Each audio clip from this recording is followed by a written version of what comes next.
This is the next part of the series of the psychology of high performance. So what we're talking about today is how peak performance is actually very closely tied towards identity and not outcomes.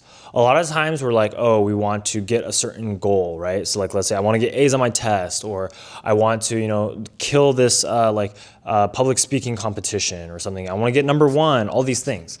And that can work for a while, but when you focus too much on the outcomes, you start to just focus on, okay, what can I do to just get this outcome this one time, right? You lack a lot of the times this transformation of your personal skill set and your personal abilities because you're just hyper focused on this one outcome and not the long term.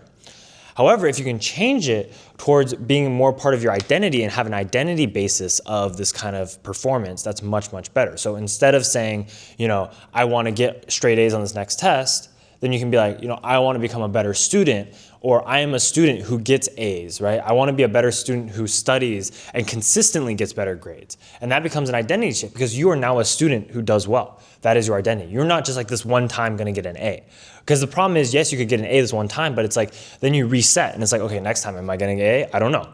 But if you can change your identity and also, do the work to back that up, then when you get an A, right, then it's like, oh, I got an A because I'm a hard worker, a good learner, I spend time studying each day, and that's gonna reinforce itself. You're gonna continue to do that, and over time, you're gonna get another A and another A, and that's gonna be because it's more part of your identity, which is more core and central and tied down to who you are.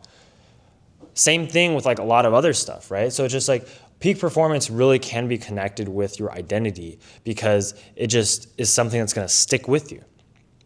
If you think about some of the top basketball players, right? They're not focused on okay, can I just make this one shot? Right? No, they're not worried about that because they know that they're trying to build this identity of being the best basketball player. And the best basketball player, what do? They train a lot. That's the definition of the identity, right? So the identity also provides a standard for you to live up to and work towards. And it's better because it's more a holistic standard because it doesn't really take into account chance. Even if they miss, let's say, one shot, their identity says that they're going to keep working again and again and that they're not going to miss the next one because they're just improving like that. Versus if you had an outcome base, it's I only have one goal is to make this one shot. And if you miss it, it comes as you failed your outcome, you failed your goal. Versus identity is a little more forgiving and it's the average of everything. It needs to keep going, keep improving.